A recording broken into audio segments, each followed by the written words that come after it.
Europe 1, j'ai choisi pour vous.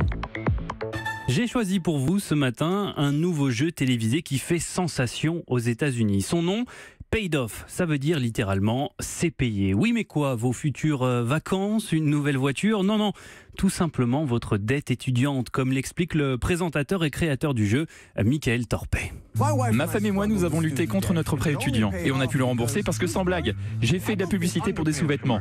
Mais qu'en est-il des 45 millions d'Américains avec des prêts étudiants? Malheureusement, il n'y a pas tant de pub que ça pour les slips. C'est pour ça que j'ai créé ce jeu télévisé.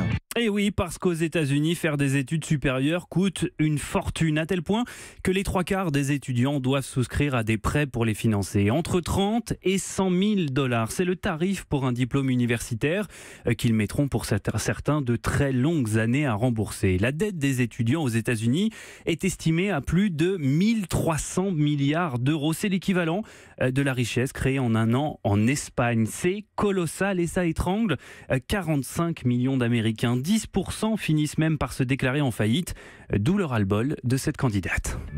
En tant qu'architecte, si vous pouviez construire une structure qui représenterait votre prêt étudiant, qu'est-ce que ça serait? Un énorme doigt d'honneur. Un gros doigt d'honneur et une menace bien réelle pour l'économie américaine. Après la crise des subprimes il y a 10 ans, la dette étudiante est la prochaine bulle financière qui va éclater selon certains experts.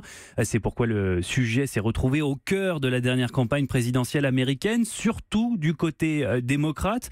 Hillary Clinton proposait de supprimer les frais de scolarité dans les universités publiques pour les étudiants les plus modestes. Un plan qui aurait été financé par la suppression d'avantages fiscaux dont bénéficient les Américains les plus riches. Mais au final, c'est tout l'inverse qui s'est produit avec l'élection de Donald Trump. Les plus riches sont encore plus riches et la dette étudiante, elle, n'en finit plus de grimper de façon exponentielle. Elle a été multipliée, tenez-vous bien, par 3 en 10 ans.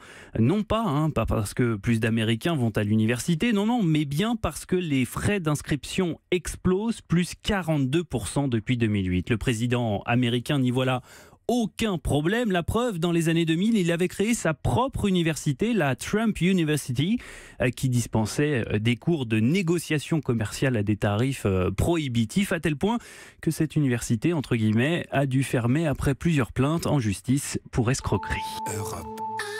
Europe 1.